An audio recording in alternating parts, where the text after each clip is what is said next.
Hi, my name is Emma Donahue with the National Endowment for Financial Education.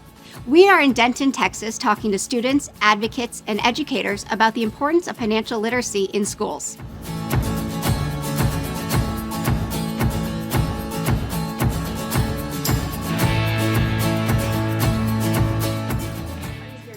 I'm a professor of geography and I'm academic associate dean in the Toulouse Graduate School.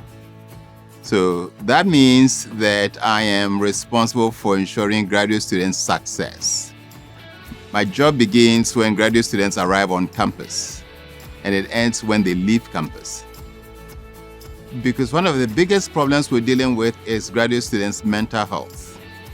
And a big contributor to that mental health is financial challenges.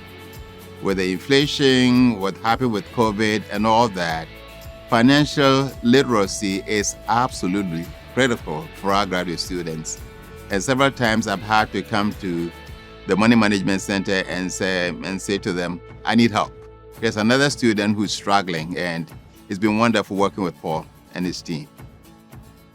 So the question was whether many of my students, the students that I see, come in financially literate. And many of the students I see are not. In fact, the reason I see them is that they're in a financial crisis of some sort. And that financial crisis brings them to my office, and then I'm trying to find help for them, which means taking them to the Money Management Center and working with Paul Goebel and his team to provide something for them. Okay. So as part of that, and this is important to us, Paul is now teaching workshops to equip the graduate students with financial literacy so that we avoid those crises. We had one case just yesterday. Student came to me, actually it started on Friday, and I walked the student over to Paul's office. The student is an international student, cannot pay their tuition because there's flooding in their home country, and therefore the money that should come in is not coming in. Came to Paul. Paul wasn't here, but Paul reached out to me yesterday, and we're trying to solve that problem right now. So we have many, many happy stories. I've had students whose classes have been dropped, and Paul works some magic, and somehow their classes are reinstated, and then they end with maybe improving their money management skills. And so we've had a lot of success with Paul and his team, and I'm proud of what they're doing. So, yeah. I wished that we could extend the services so that many more students could have access to those services. And I'm not sure exactly how we're going to do it. Right now we have 11,000 graduate students. We comprise 1/4 of the student body.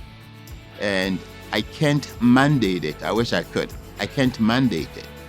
I try to promote it as widely as possible, but frequently students only get it when they need it. And I wish we had a way to improve that, to improve access to the skills that Paul and his office provides for graduate students. Yes, I would mandate financial literacy, especially right from undergrad when they come in. I mean, I don't know what training they've gone through in their high schools, but yes, it will be important that they learn how to balance their budget before they come into college and then come into grad school. I mean, this is important because when we go to the Council of Graduate Schools, one of the challenges we're facing is students are still dealing with the debt they accumulated as undergrads. And so they're postponing coming to graduate school because it's going to mean accumulating more debt. And so it's important for us. And so early training in terms of budgeting and financial literacy, I think is going to be important for all of us graduate schools and graduate deans. This is a big problem when we go to the Council of Graduate Schools.